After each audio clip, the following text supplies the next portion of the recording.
안녕하십니까. 25일입니다.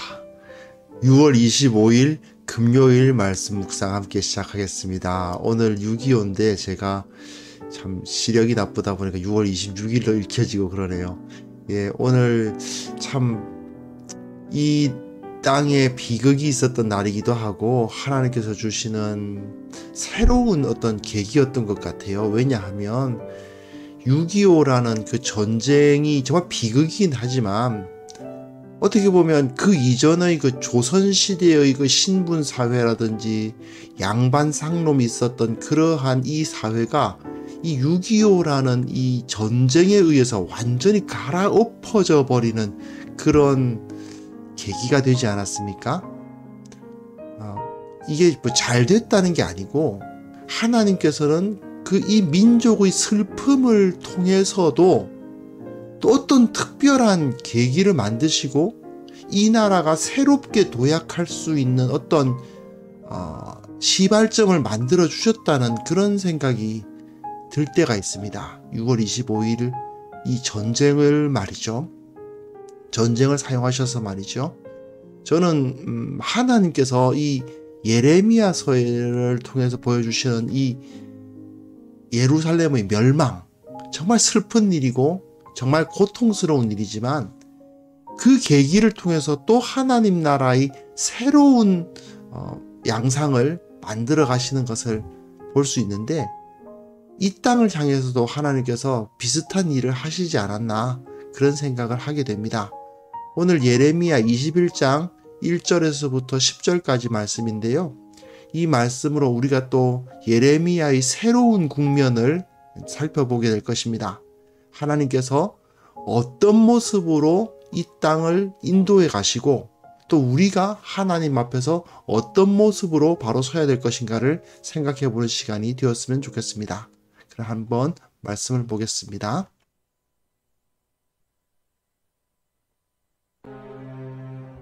여호와께로부터 예레미야에게 말씀이 임하니라.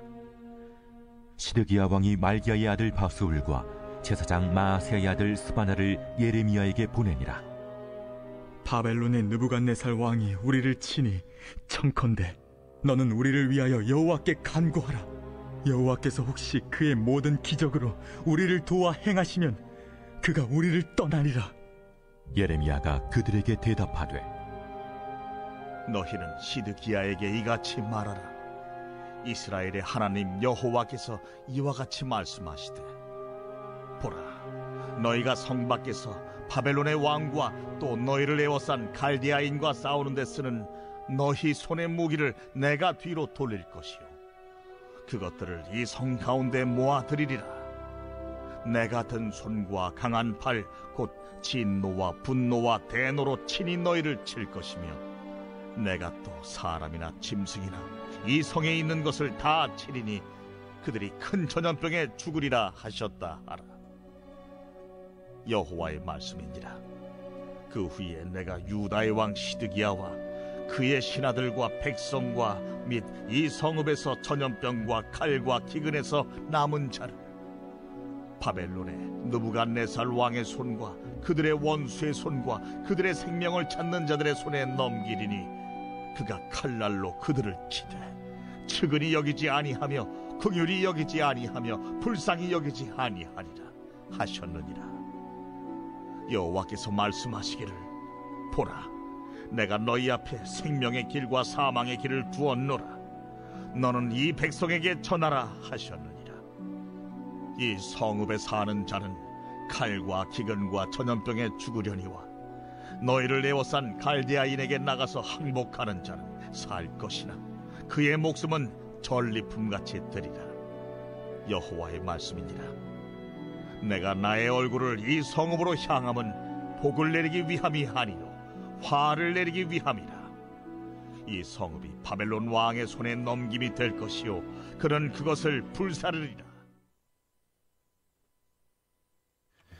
네, 이제 하나님께서 이제 완전히 심판이 확정되죠. 어제 본문까지 보시면 이 심판이 확정되었던 거 11장부터 20장까지가 선지자 예레미야가 고난을 당함으로 인해서 심판이 임할 수밖에 없다는 것이 선포되었습니다. 어제 그제 본문에 보시면 예레미야가 성전 감독이었던 바스훌에 의해서 굴욕을 당하는 이야기를 그저께 본문부터 어제까지 보셨습니다. 그 굴욕 때문에 예레미야가 막 괴로워하고 슬퍼하고 자기 그 생일을 저주하는 뭐 그런 모습들도 보셨죠. 정말 많은 깊은 탄식으로 괴로워하는 그런 모습을 보셨는데 오늘 본문은 갑자기 시간이 뛰어넘습니다.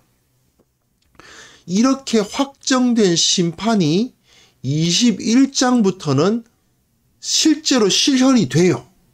그러다 보니까 마지막 왕, 유다의 마지막 왕이었던 시드기야 시대로 시대가 바뀝니다. 이 바스훌에게 예레미야가 굴욕을 당했을 때가 정확하게 언젠지는 알 수 없지만 그러나 그 일이 일어나고 난 다음에 상당히 시간이 좀 지나서 거의 한 10여 년 지났겠죠. 그다음 그 시간이 지난 다음에 결국은 이 예루살렘 성이 망하는 이야기를 볼 수 있는데요. 이 21장부터 23장까지 내용은 이제 오늘 본문 이제 예언이 어떻게 성취되어서 예루살렘이 멸망했는가를 오늘 본문이 보여주고요. 그리고 이제 그 다음 본문에서는 유다의 왕들에게 하나님께서 주시는 말씀이 있고 그 다음에는 선지자들, 왕하면 정치적 권력이고 선지자 하면 종교적 권력 아닙니까? 정치적 권력과 종교적 권력에 대해서 하나님께서 심판의 말씀을 주시는 모습을 볼 수 있고요. 그리고 24장이 딱 주어지는데 이제 예레미야 1장부터 24장까지가 전반부거든요. 전반부의 맨 마지막 부분에 보면 거기에 이 심판이 선언되고 있지만 그 심판에서 하나님의 소망이 주어지는 그런 모습을 볼 수가 있어요. 참 하나님께서는 모든 것을 다 파괴하시지만 그 파괴 가운데 새로운 소망을 주시는 거예요. 제가 처음에 서두에서 말씀드렸지만 오늘 6.25 아닙니까? 전쟁 난 날인데 어떻게 보면 이 땅이 완전히 황폐화되고 완전히 폐허가 된 날이죠. 그날로부터 시작해서 3년 동안. 하지만 그것을 계기로 이 땅은 완전히 어떻게 보면 과거의 상놈 양반하던 그러한 것이 일제시대 때도 남아 있었고 사실은 전쟁 이전까지는 그런 것들이 계속 문화가 있었단 말이죠. 그런데 전쟁에 의해서 그것이 완전히 파괴돼 버리고 새롭게 이제 뿌리부터 씨앗부터 다시 시작하는 듯한 그런 나라가 되지 않았습니까? 그걸 어떻게 생각해 보면 하나님께서 이 땅에 큰 재앙을 주셨지만 그리고 그 재앙은 어떻게 보면 하나님께서 이 땅을 향한 심판일 수도 있었지만 그것을 통해서 하나님은 새로운 계기를 만들어 주시는데 이게 이 예루살렘에서도 나타나고 있지 않았나 하는 생각이 듭니다. 자, 본문 한번 보시면요. 자, 시드기야 왕이 누구냐 하면요. 유다의 맨 마지막 왕입니다. 요시야 왕의 아들이에요. 자, 어떻게 한번 보시겠습니다. 요시야 왕은 이제 선한 왕이었죠. 이 요시야 왕이 그런데 애굽이 아수르를 도와주는 것을 막으려고 무깃도에서 막다가 그만 전사하고 유다가 애굽에게 패망합니다. 그래서 결국은 애굽에게 넘어가고 말아요. 그런 상황에서 요시야가 죽고 그 다음에 요시야의 아들이 있는데 여호아하스라는 이 친구가 요시야를 이어서 바로 왕이 됩니다. 하지만 이 친구가 이제 3개월 딱 석 달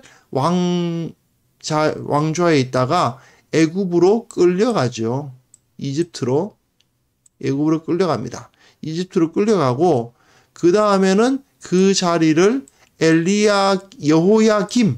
여호야김이라는 사람이 받습니다. 원래 이름은 엘리야김인데 여호야김이라고 이름을 바꾸고 이제 두 번째 왕이 됩니다. 어머니가 다르죠. 하무달이라는 하무달에게서 난 여호아하스는 이제 애굽으로 끌려가고 이제 스비다라는 사람에게서 난 여호야김은 이제 결국은 바벨론에 의해서 멸망을 당합니다. 그리고 그 바벨론에 의해서 11년인가 다스리고 있었던 이 여호야김은 결국은 죽고 그 아들 여호야긴이 왕이 되는데 이 친구도 3개월, 딱 3개월 있다가 여호아스는 이집트로 그리고 여호야긴은 바벨론으로 이동하죠. 그렇게 이동하고 그리고 끌려가고 그리고는 마지막 왕이 시드기야입니다. 역시 하무달의 아들입니다. 여호아하스와 이제 어머니가 같은 그런 계열을 볼 수 있는데 이런 모습을 볼 수 있는데 결국 요시야 여호아하스 3개월, 여호야김이 오래 하고 여호야긴 3개월 그리고 시드기야가 좀 오래 11년 정도 이제 왕위에 있죠. 자, 마지막 왕입니다. 시드기야 왕이 말기야의 아들 바스훌이에요. 그 바스훌은 앞에서 있었던 예레미야를 핍박했던 그러니까 고리 채우고 막 때리고 했던 그 바스훌은 임멜의 아들 바스훌이고 이 사람은 말기야의 아들 바스훌인데 이름이 바스훌이라는 이름이 같습니다. 그리고 제사장 마아세야의 아들 스바냐를 예레미야에게 보냅니다. 같은 바스훌은 아니지만 이들이 느부갓네살 왕이 우리를 치니 청컨대 너는 우리를 위하여 여호와께 간구하라. 여호와께서 혹시 그의 모든 기적으로 우리를 도와 행하시면 그가 우리를 떠나리라. 자, 마지막 왕인 시드기야가 지금까지 어떻게 했느냐? 예레미야를 엄청 핍박했습니다. 막 시위대 뜰에 가두고요. 그랬는데 정작 예레미야는 지금이라도 바벨론하고 친분을 맺어야 됩니다. 바벨론한테 항복해야 됩니다. 우리는 어쩔 수가 없습니다. 하나님께서 치시는 매를 우리는 맞을 수밖에 없습니다. 안 그러면 우리는 망할 겁니다. 라고 계속 이야기했음에도 불구하고 시드기야는 안 들어요. 안 듣고 계속 예레미야 핍박한 사람이에요. 그런데 정작 느부갓네살이 와가지고 예루살렘 성을 포위해버렸어요. 이제 끝난 거예요. 바람 앞에 등불이 됐어요. 그런데 이제 와서 뭐라고 한다는 거예요? 여호와께 간구하라고. 지금까지 귀에 못이 박히도록 하나님의 말씀을 전했는데 그 말 안 듣더니 마지막에 이제 이 바벨론의 군대가 자기 눈앞에 딱 와 있으니까 그 성이 완전히 포위를 당해버렸으니까 여호와께 간구하셔서 여호와께서 혹시 그의 모든 기적으로 우리를 도와 행하시면 그가 우리를 떠나리라. 바벨론이 우리를 떠날 것이다 라고 기도 좀 해달라고 하는 겁니다. 누구에게요? 예레미야에게. 누구 보내서? 바스훌과 스바냐라는 사람 보내서. 이름이 물론 다른 사람이겠지만 이름도 바스훌이에요. 예레미야 핍박했던 그 사람하고 이름도 똑같아요. 자, 시드기야를 비롯한 예루살렘의 지도자들이 아직도 정신 못 차린 겁니다. 사실은 지금 여호와께 간구하면 하나님께서 회복시켜 주실 거라고 기대하고 있잖아요. 하지만 이미 하나님은 바벨론에 의해서 예루살렘은 망한다고 말씀을 하셨습니다. 만약에 예루살렘이 계속 좀 더 유지되기를 정말 기대했다면 완전히 자신들의 삶을 바꾸고 완전히 하나님을 향하고 철저하게 하나님의 말씀에 순종하고 정말 뼈를 깎는 노력을 했었어야 됐죠. 하지만 그걸 안 해놓고는 지금까지 아무것도 안 하고 팡팡 놀아놓고 아무것도 이제 하는 거 없이 그냥 시간만 질질 끌면서 보내놓고는 그래놓고는 이제 와서 다 망하게 됐는데 여호와께 간구해 달라고 이런 얘기를 하는 겁니다. 정말 뻔뻔스럽기 그지없죠. 이런 기도는 결국 너무 이 기도를 늦게 요청하고 있다는 것을 알 수 있겠습니다. 하나님께서 이 말씀을 들어주실 수가 없는 거죠. 예레미야가 그들에게 대답하되 시드기야에게 이같이 말하라. 너희가 성 밖에서 바벨론의 왕과 또 너희를 에워싼 갈대아인과 싸운 데 쓰는 너희 손의 무기를 내가 뒤로 돌릴 것이요. 이게 무슨 소리일까요? 그것들을 이 성 가운데로 모아들이라. 무슨 얘기냐 하면요. 너희가 너희 손에 있는 그 무기를 손에 들고 이제 뭐 칼을 들고 어떻게든 막으려고 싸울 거 아닙니까? 뒤로 돌리겠다. 내가 그걸 잡아가지고 너희 뒤를 치겠다. 그 말씀입니다. 내가 든 손과 강한 팔 곧 진노와 분노와 대도로 친히 너희를 칠 것이며 내가 또 사람이나 짐승이나 이 성에 있는 것을 다 치리니 그들이 큰 전염병에 죽으리라. 무엇에 죽는다고요? 전염병에. 누가 친다고요? 내가. 하나님이 대적입니다. 바벨론이 지금 이스라엘의 이 유다의 예루살렘의 대적이 아니고 하나님이 대적이에요.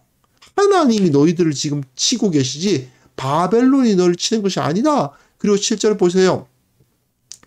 내가 유다 왕 시드기야와 그의 신하들과 백성과 이 성읍에서 전염병과 칼과 기근에서 남은 자를 바벨론의 느부갓네살 왕의 손과 그들의 원수들의 손과 그들이 생명을 찾는 자들의 손에 넘기겠다. 이게 무슨 얘기일까요? 예루살렘을 치는 주력 병력이 누구란 말입니까? 바벨론 군대가 아니고 하나님이에요. 바벨론 군대는 뭐냐? 하나님 뒤따라오면서 거기서 잔당소탕 정도나 하고 있는 뒤에서 전리품이나 적당히 주워 먹으려고 따라다니는 녀석이다. 그 말이에요. 하나님이 선제 공격을 하시고 하나님이 그 예루살렘을 파괴시키시고 하나님이 다 이제 무너뜨리시고 난 다음에 뒤에 와서 이 바벨론이 와가지고 거기서 뭐 전리품 뜯어가고 이제 거기서 잔당소탕 정도나 한다. 그 말씀입니다. 하나님의 선지자를 때리고 모욕한 자들의 운명은 이겁니다.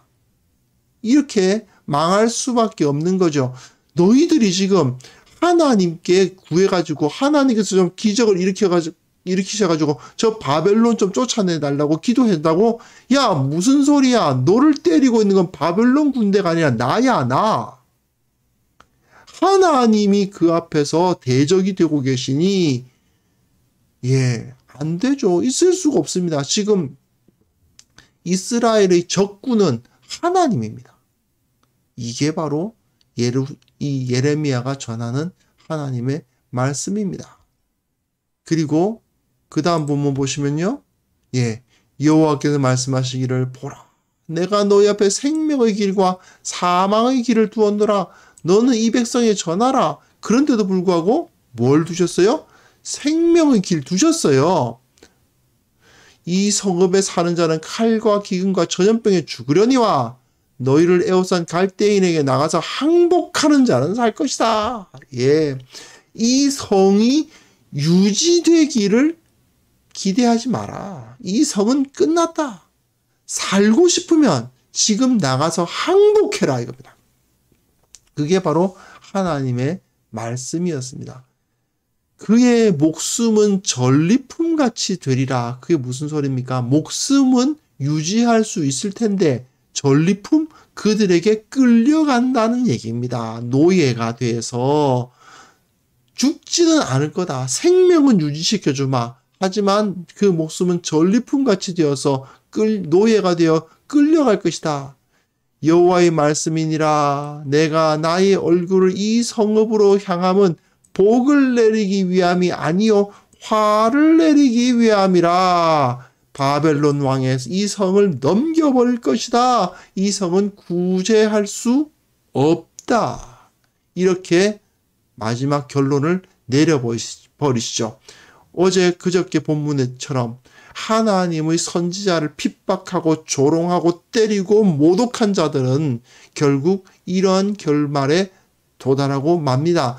우리가 아직까지 시드기야가 어떤 짓을 했는지를 이제 뒷부분에 나옵니다만은, 시드기야가 예레미야의 말을 그렇게도 안 듣고, 사실 21살의 왕이 됐기 때문에 젊은 녀석이에요.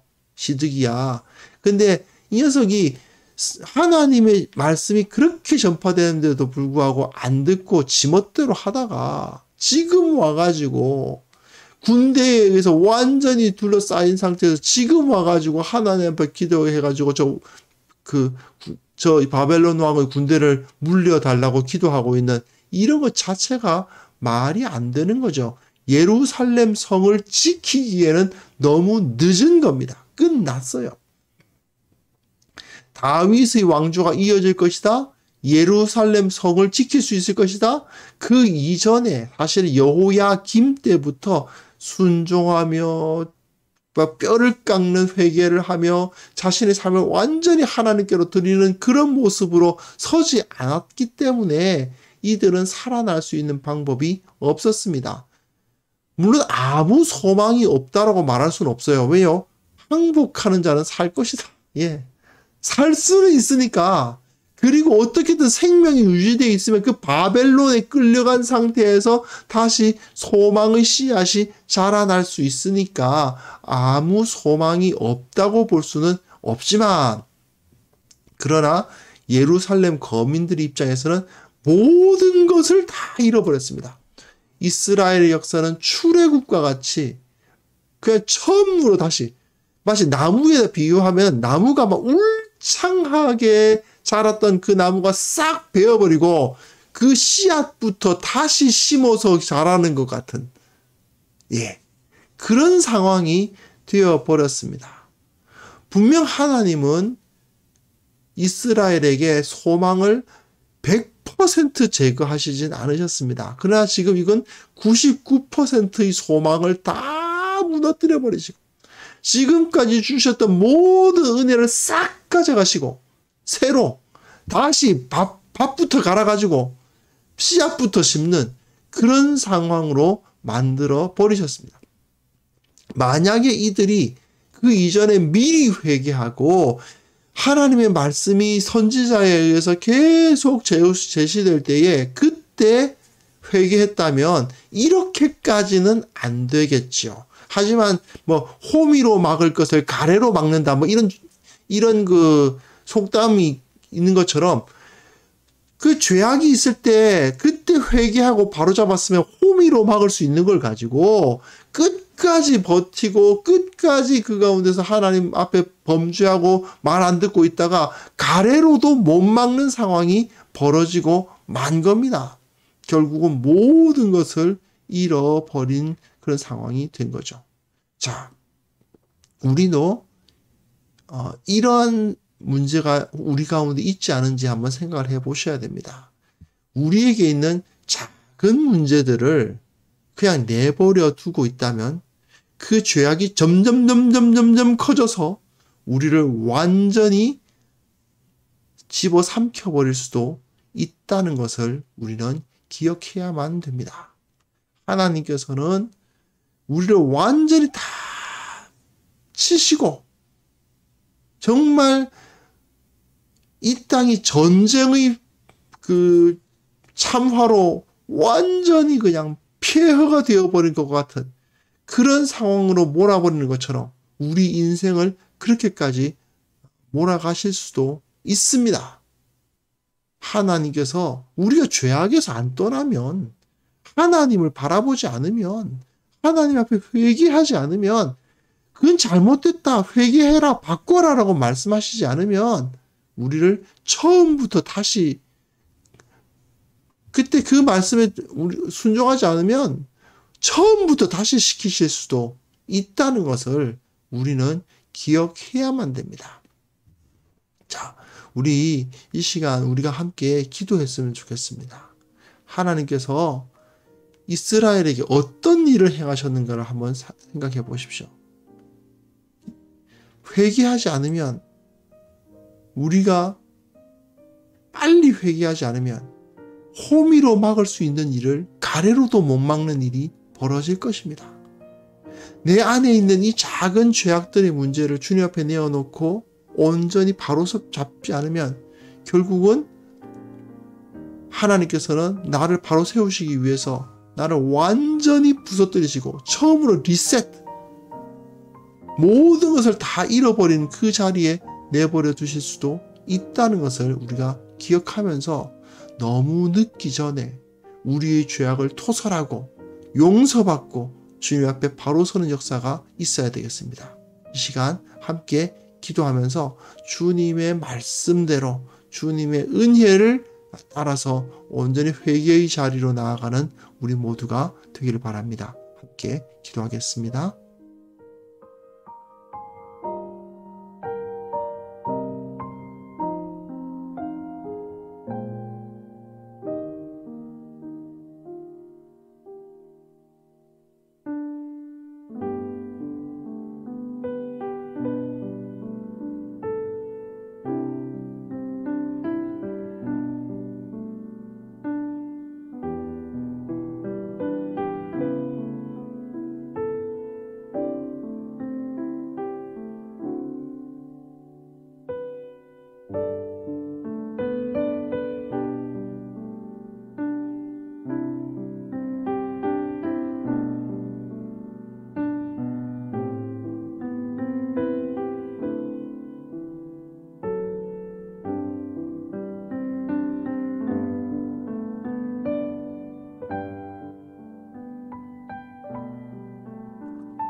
하나님 아버지, 우리에게 회개의 영을 불어넣어 주사 너무 늦기 전에 우리 안에 있는 죄악을 토설하고 용서받고 주님 앞에 정결한 자로 설 수 있게 하여 주시기를 원합니다.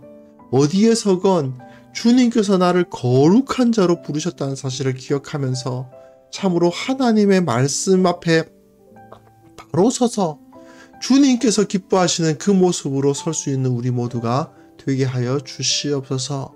아버지 하나님, 참으로 오늘 이 땅이 전쟁의 참화에 있었던 것을 기억하는 날입니다. 이 땅의 교회가 주님 앞에 온전히 회개하지 않았기에, 이 땅이 온전히 주님 앞에 벌어서지 않았기에 하나님께서는 그 은혜를 부으시기 위해서 이 땅을 전쟁의 참화를 경험하게 하시고 모든 것을 다 무너뜨려 버리시고 다시 시작하게 하셨던 것을 주님 기억하게 하여 주시고, 참으로 우리가 주님의 말씀대로 바꾸어 나가지 않으면 다시 한번 그런 일을 당할 수도 있다는 것을 경계를 품고, 주님께서 이 땅을 이렇게까지 발전시켜 주셨는데, 이렇게까지 번영하게 하시고 부유하게 하셨는데 우리가 바로 서지 않으면 안 된다. 우리가 주님 앞에 온전히 주님을 붙들지 않으면 안 된다는 사실을 온전히 깊이 깨닫게 하여 주시옵소서. 특별히 이 교회가 이 세상 사람들에게 무엇이 바른 길인지를 밝힐 수 있도록 도와주시고, 저들에게 하나님의 은혜가 여기에 있다는 것을 가르치는 자들이 되게 하여 주시고, 주님의 진리를 나타냄으로 말미암아 이 땅을 구원하는 자들이 되게 하여 주옵소서. 참으로 소돔성에 의인 10명이 없어서 그 땅이 망했던 것을 기억합니다. 교회가 이 세상에 의인으로서 서게 하시고 이들을 위해서 기도하는 자들이 되게 하여 주시고, 그것을 통해서 주님 앞에 정결한 자로서 바로 설 수 있는 그런 놀라운 은혜도 허락하여 주옵소서. 아버지, 오늘 하루도 주님께서 함께 하여 주시고 주님의 능력을 온전히 경험하게 하여 주시고, 우리를 통해서 세상이 구원받는 것을 우리가 경험해 나갈 수 있도록 도와주옵소서. 주님께서 우리와 함께 하여 주실 것을 믿사옵고 예수 그리스도의 이름으로 기도합니다. 아멘.